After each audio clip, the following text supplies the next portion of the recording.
আসসালামু আলাইকুম এভরিওয়ান, আশা করি সবাই ভালো আছেন। আলহামদুলিল্লাহ আমি অনেক ভালো আছি। তো আজকে যে বিষয়টা নিয়ে কথা বলতেছি, যে অনেক দিন হইছে যে আমি ভিডিও করতেছি না। বাট কারণ কি? কারণ হইছে এইটা যে আমারও ইচ্ছা ছিল, আমি বাংলাদেশে বয়ে ভাবছিলাম যে সিঙ্গাপুরে এসে ডেইলি ব্লগ করব সব সময়, যে কি খাই, কি করি না করি, কি মানে ডেইলি ব্লগ তো বলতে বুঝেন যে কি করি না করি, কিন্তু সময় হয়ে ওঠে না।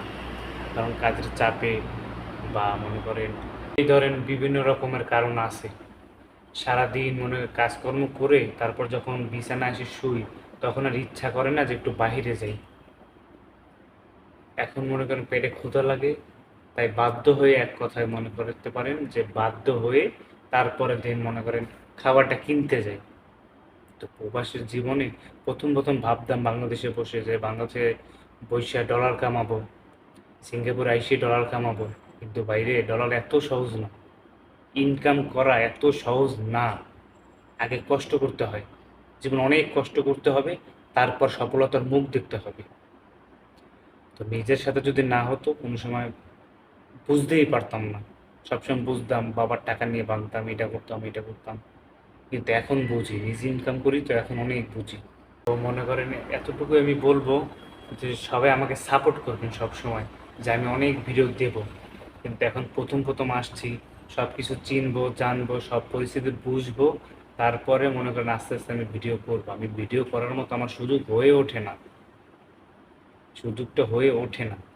এই এসএসসি পরীক্ষাটা দেওয়ার পরে, তারপরে যে কাজে জয়েন করছি, তারপর আমি আর ফ্রি হইতে পারতেছি না। এখন রিসেন্টলি ৩-৪ দিন ধরে আমার কাজ নেই, কাজ অফ আছে, কারণ কোম্পানির কাজ নেই। এই আমি বসিয়া শুইয়া দিন কাটাইতেছি। কিন্তু এমনিতে আমার বেসিক স্যালারিটা দিবে, কিন্তু ওভার টাইম যেটা, এটা আমাকে দিবে না। কারণ এটা হচ্ছে আমাদের নর্মাল একটা কোম্পানিতে আমি আসছি। এখন যদি একটা ভালো কোম্পানিতে আমি আসতে যাই, তো আগে আমার এখানে থাকতে হবে। ৩ বছর থাকবো, ফ্রি কোটা হবে, তারপর একটা ভালো একটা কোম্পানিতে আমি আসতে পারবো। তো দেন প্রথম প্রথম যে আসে একটু নর্মাল কোম্পানিতে আসবে, এটাই স্বাভাবিক। তো ব্যাপার না কোনো। তো লাভ দিয়েই তো আর কেউ বড় হতে পারে না, আস্তে আস্তে ধাপে ধাপে সব কিছুই হবে। তো আর বেশি কথা বাড়াবো না।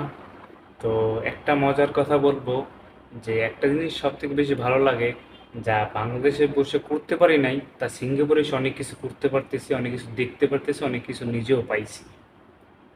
তো যখন আমরা কাজের সাইডে যাই, তখন মনে করেন অনেক অনেক কিছু পাই আমরা। এই মনে করেন আইফোন পাই, তারপরে মনে করেন এই স্যামসাং ফোন পাই, অনেক কিছুই পাই। কারণ এই দেশে তো আর অবৈধ কিছুই নেই। আবার এটাও আমি বলছি যে অবৈধ কিছু নাই বলতে, এই যে যে নেশা জাতীয় যা আছে এই দেশে সব কিছুই, নেশা নারী সবই ওপেনলি। আর আমাদের বাংলাদেশের দিক থেকে অনেক ভালো আছে। তো কাজের সাইডে যারা যায় মনে করেন ৬ মাস, ২ মাস, ৩ মাস এরকম ইউজ করে অনেক অনেক জিনিস ফালাই দেয়। সেটা পরে বলে যে থ্রো করে দিতে, মানে ফালাই দিতে। তখন যদি আমাদের কোনো কিছু পছন্দ হয়, তখন আমরা এটা নিয়ে আসি। তো পরবর্তীতে যে কী কী আনছি এটার একটা ভিডিও হবে। তো সবাই পাশে থাকবেন, সবসময় আমাকে ফলো করবেন। তো ভালো থাকবেন, সুস্থ থাকবেন। আল্লাহ হাফিজ।